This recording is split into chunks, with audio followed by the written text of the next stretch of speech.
Terima kasih Anda masih bersama kami. Saudara, dalam Rakernas, Ketua Umum PDI Perjuangan Megawati Soekarno Putri menyatakan telah memberi tugas kepada Basuki Cahayapurnama atau Ahok. Namun Megawati tak menyebut secara detail tugas Ahok ke depan. Ungkapan Megawati ini muncul di tengah rumor Ahok akan maju pemilihan Gubernur Sumatera Utara.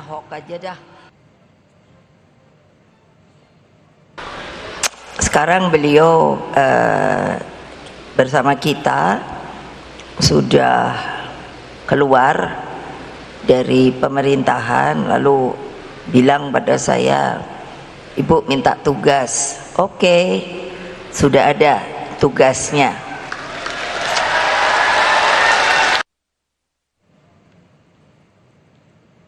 Sementara saat ditanya, Ahok menyebut Megawati memintanya membantu calon kepala daerah dari PDI Perjuangan yang maju di Pilkada. Mengenai peluangnya maju di Pilgub Sumatera Utara, Ahok bilang serahkan pada organisasi. Namun saat ini tidak ada penugasan dari DPP untuk Ahok maju di Pilkada 2024. Saya pikir itu sih teman-teman sana ya yang ngomong ya. Ya saya sih terima kasih sih mereka percayakan gitu. Tapi kan kita kan organisasi kan kita penugasan di mana? Sejauh ini sih saya tidak dapat penugasan untuk di Pilkada ya. Saya justru penugasan saya itu kayaknya nih membantu orang-orang yang mau maju Pilkada ini. Makanya saya masuk ke Komisi 2 ini. Tapi Pak, kalau ditugaskan apakah akan siap, Pak? Ya kita secara organisasi ya pasti disiplin organisasi ya. Tapi sekali lagi sejauh ini nggak ada penugasan ke sana. Sebelumnya, Ketua DPD PDIP Sumatera Utara Rapidin Simbolon bilang sejumlah tokoh dari kader PDI Perjuangan ataupun dari luar partai telah menyampaikan niat untuk maju dalam Pilgub Sumatera Utara.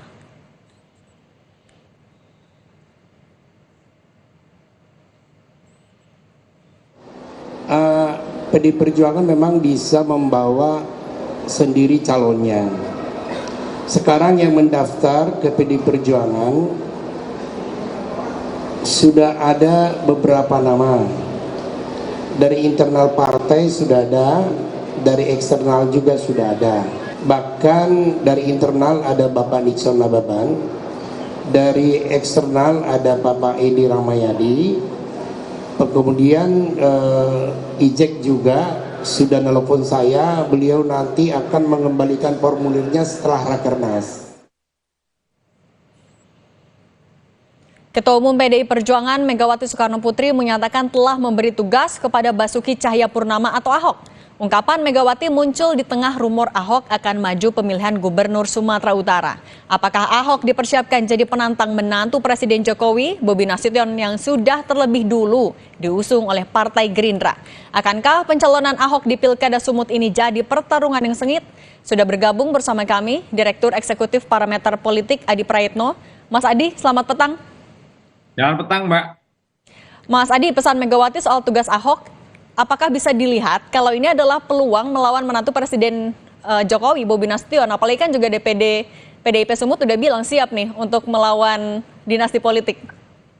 Ya, saya kira memang secara prinsip soal apakah Ahok akan maju Pilgub Sumut ataupun tidak, itu sangat tergantung bagaimana PDIP akan memberikan perintah dan penugasan khusus. Karena kalau kita membaca fatsun politik di PDIP kan sifatnya penugasan. Jadi setiap kader yang ditugaskan harus tegak lurus dan siap untuk memenangkan pertarungan. Tapi yang kedua, publik melihat bahwa jika Ahok betul maju di Pilgub Sumut berhadapan dengan Bobi Nasution, ini bukan hanya soal Ahok dan Bobi, tapi publik menilai ini bagian babak lanjut bagaimana perang politik antara Jokowi dan PDIP akan terus berlanjut. Apapun judulnya, Bobi itu adalah replika politik dari Jokowi. Apapun judulnya, Bobi itu adalah menantunya Jokowi.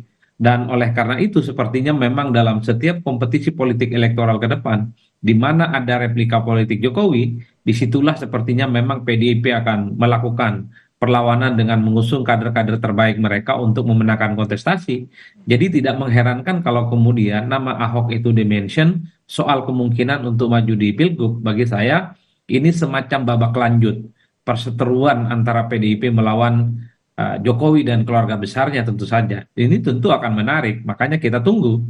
Apalagi misalnya kita tahu bahwa PDIP merupakan satu-satunya partai di Sumut yang bisa mengusung calon gubernur dan calon wakil gubernur sendiri, yang tentunya akan menjadi variabel menarik kalau yang dihadapi itu adalah Bobi Nasution. Nah, yang perlu diketahui juga kalau kita bicara dan melihat angka-angka statistik, tentu memang Ahok ini relatif belum dikenal ya, karena memang baru-baru ini saja namanya dikaitkan dengan Pilgub Sumut. Ada 3 nama besar yang saya kira memang selalu muncul secara signifikan di survei di Pilgub Sumut. Yang pertama adalah Bobi, yang kemudian yang kedua adalah Edi Rahmayadi, yang ketiga adalah Ijek. Ini 3 nama besar yang sebenarnya sejak awal sudah menjadi spotlight ya. Warawiri disebut sebagai sosok yang sangat potensial akan beradu secara sengit terkait dengan kemenangan di Pilkada Sumut. Tapi kalau ada Ahok, kemudian namanya diperkenalkan, ya tentu lambat laun publik dan warga di Sumut akan mengkonfirmasi bahwa sosok Ahok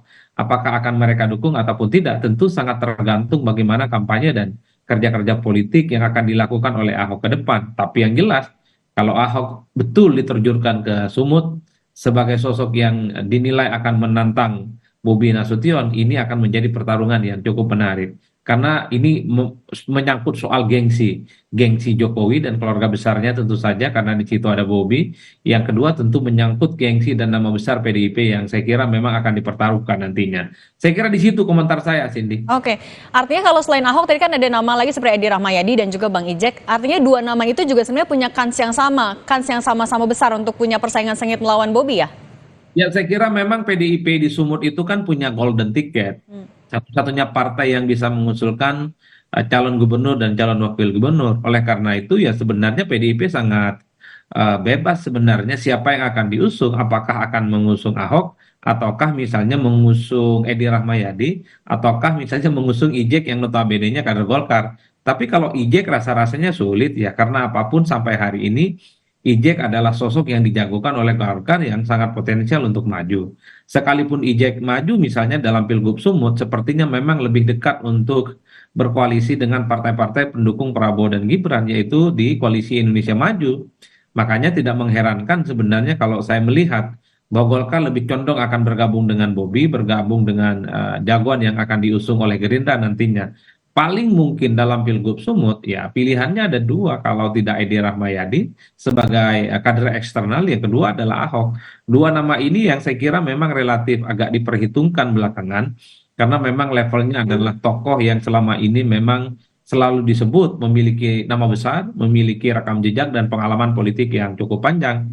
Tentu semuanya sangat tergantung PDIP nantinya. Apa yang akan ditentukan, Ahok ataukah Edi Rahmayadi, ataukah masih mempertimbangkan nama-nama lain di luarnya. Tapi yang jelas PDIP sepertinya sangat serius menantang Bobi dalam Pilgub Sumut. Makanya kan beberapa waktu yang lalu ketika bicara Pilgub Sumut, sejumlah elit PDIP seperti Jarod itu kan sering menyebut soal kemungkinan cawe-cawe presiden. Ini kan bagian dari perang terbuka. Ini kan bagian dari saywar sebenarnya, di mana PDIP akan melihat di mana ada kekuatan politik Jokowi, disitulah kemudian PDIP akan melakukan perlawanan. Oke, Ini nah, perang babak lanjut. Mas Adi, artinya di mana lagi selain di Sumut, PDIP akan melakukan perang terbuka dengan Pak Jokowi atau parpol yang mendukung Pak Jokowi di daerah mana lagi, Mas?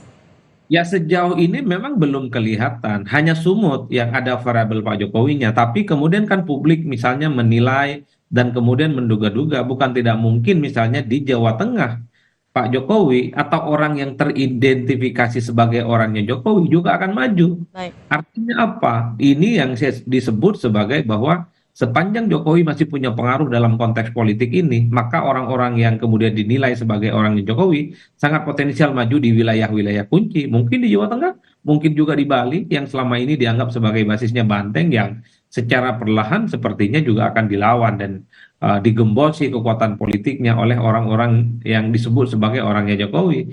Ini yang kemudian harus kita tunggu ke depan. Tapi yang jelas publik menengarai bahwa pengaruh Jokowi soal konfigurasi dalam pilkada di 2024 masihlah berpengaruh. Salah satu yang disebut Jawa Tengah, yang kedua adalah Solo, yang ketiga adalah kemudian soal Sumatera Utara. Ini yang menurut saya menarik, kenapa selalu menjadi perbincangan sini. Baik, masih kita tunggu ya, artinya nanti siapa saja tokoh yang dipilih PDIP, masih Agustus pendaftarannya. Terima kasih Direktur Eksekutif Parameter Politik Mas Adi Praitno. Sehat selalu Mas Adi.